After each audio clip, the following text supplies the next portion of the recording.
नमस्कार. श्री स्वामी समर्थ मैत्रिणींनो, मी भारती क्रिएशनमध्ये तुम्हा सर्वांचं स्वागत. आज आपण पैठणीच्या ब्लाऊजचा पंचकोनी गळा तयार करणार आहोत. आपला मागचा भाग तयार झालेला आहे, कटिंग केलेला आहे. उंची 15 प्लस अर्धा इंच घेतलेला आहे. छाती घेर 9.5 प्लस 1.5 इंच आणि कमरेचा पण आपण सेम घेतलेला आहे. छातीला जितकं घेतलं आहे तितकंच आपण बॅक नेक टाकत आहोत. बॅक नेक टाकताना मी खालच्या बाजूने मोजते. आपला बॅक नेक 10 इंचाचा आहे, तर खालच्या बाजूने 5 प्लस अर्धा असा घेते आणि 2 इंचाची आपली पाठीमागची गळा रुंदी आहे. तो चौकोन करून आपल्याला पंचकोनी गळ्याचा आकार द्यायचा आहे. पाव ते अर्धा इंच घ्यायचा आहे, थोडंसं अंतर ठेवून, आणि मग आपला पाठीमागचा गळ्याचा आकार देऊन आपण या पद्धतीने पंचकोनी गळा कट करून घेतलेला आहे.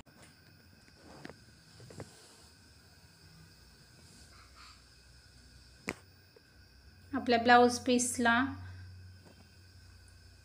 डिझाईन असल्यामुळे मोराची 2 इंच मध्य घेऊन आपल्या गळ्याचा मध्य तेथे जोडायचा आहे आपल्याला. बघा, या पद्धतीने कडेला बरोबर गळ्याच्या मध्यभागी जी फुलं आहेत, जे मोर काढलेले आहेत, ते आपल्याला मध्यभागी घ्यायची. याकरता आपण अस्तरचा मध्य घ्यायचा आहे, म्हणजे गळ्याचा मध्य जो आपण घेतलेला आहे तो बरोबर मध्य घेऊन तिथे आपण टाचणी लावून घ्यायची आहे. आणि खालच्या साईडने पण जास्त अंतर ठेवायचं नाही कपड्यामध्ये, बरोबर फेस टू फेस आलं पाहिजे. या पद्धतीने आपण टाचणी लावून घेणार आहोत गळ्याचा मध्य घेऊन. आणि खालच्या बाजूने आपण काही इथे कॅनस वगैरे वापरणार नाही आहे किंवा गोट वापरणार नाही आहे. आपण पलटी घालून घेणार आहोत, म्हणून आपण कमर घेरलाही टीप देऊन घ्यायची आहे आणि गळ्यालाही टीप देऊन घ्यायची आहे. टाचणी लावल्याने इकडे तिकडे हलत नाही आणि जी आपल्याला डिझाईन दिलेली आहे ब्लाऊज पीसवर ती बरोबर आपल्या गळ्याच्या सेंटरला येते. त्यामुळे टाचणी लावण्याची गरज असते अशा गळ्यांना. बघा, या पद्धतीने आपल्या कमरेचं टीप देऊन झालेली आहे. आता आपण गळ्याला देऊन घेऊया.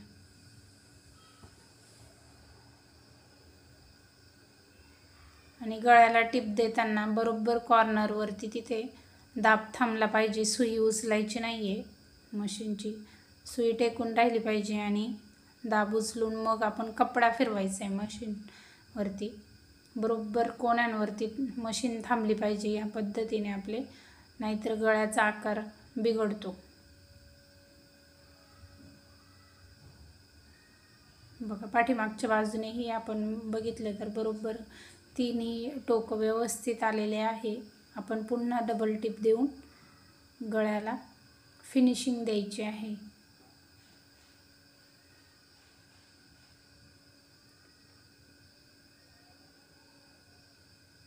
आणि पैठणीचा कपडा असल्यामुळे जाड कपडा आहे, त्यामुळे कॅनव्हास वापरायची गरज नाही आहे इथे. आणि पंचकोनी किंवा चौकोनी गळ्याला उलटून घेतलं तर फिनिशिंग अगोदरच छान येते, मस्तच वाटते. आणि हा पैठणीचा कपडा आहे, त्यामुळे आणखीनच फिनिशिंग छान येणार आहे आपल्या. जिथे आपले टोक निघलेले आहेत तिन्ही पंचकोनी गळ्याचे, तिथे आपण थोडा थोडा पाव इंचाचा कट द्यायचा आहे. कट असा द्यायचा आहे, आपण जिथे दाब संपवलेला, दाब टेकवलेला आहे तिथपर्यंतच ब्लाऊजला कट द्यायचा आहे. जास्त कट दिला तर आपला ब्लाऊज जास्त कापला जाईल, तर व्यवस्थित दिसणार नाही. बघा, या पद्धतीने मी उलटून घेतलेला आहे गळा आणि खूप छान फिनिशिंग या ब्लाऊजला दिसत आहेत. आता आपण दाब टीप देऊन घेणार आहोत कमरेच्या बाजूने.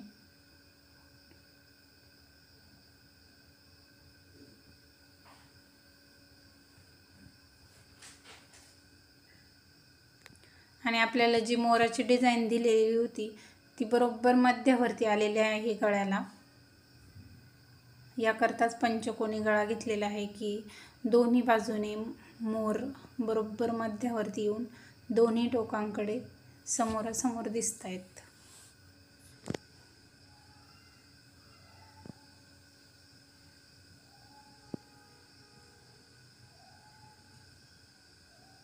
आणि दाब टीप देतानाही बरोबर जिथे आपण कॉर्नर घेतलेले आहे गळ्याची तिथे बरोबर मशीन थांबून कपडा फिरवून घ्यायचा आहे। जसा गळ्याला आतल्या बाजूने आपण ज्या पद्धतीने टिप दिलेली आहे त्याच पद्धतीने आपण दाब टिप द्यायची आहे।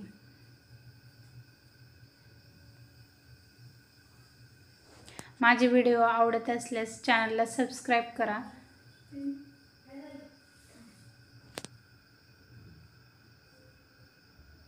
बघा आपल्या गळ्याची टिप देऊन आपल्या गळ्याची फिनिशिंग खूप छान पद्धतीने आलेली आहे। आणि आपण अस्तरला सर्व बाजूनी टिप देऊन घ्यायची आहे।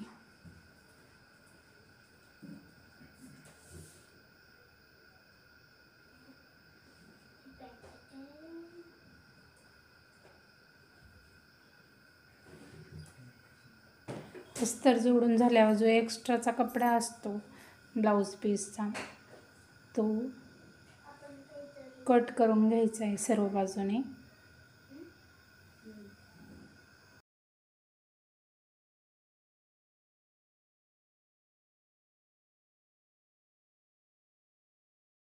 बघा आपल्या गळ्याला खूप छान अशी फिनिशिंग आलेली आहे। आता आपण मागचे टक्स टाकून घेणार आहोत। मागचे टक्स टाकताना खालच्या बाजूने म्हणजे कमरेच्या बाजूने अर्धा इंच आणि वरती 3.5 इंचाचा टक्स टाकून घ्यायचा आहे। खालच्या बाजूने मग मशीनचा दाब मागे पुढे घेऊन टिप फिक्स करायची आहे, जेणेकरून टिप उसवली जाणार नाही। दोन्ही टक्स आपले ह्याच पद्धतीने आपण द्यायचे आहे। कमरेच्या बाजूने अर्धा आणि वरती टक्सची उंची ही 3.5 इंचावरती घ्यायची आहे। या पद्धतीने आपले दोन्ही टक्स देऊन तयार झालेले आहे। पुन्हा आपण दाब टिप देऊन घेत आहोत त्यावरती।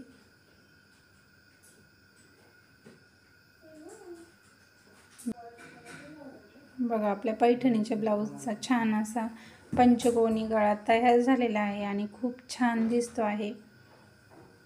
या पद्धतीने तुम्ही पंचकोनी गळा नक्की करा।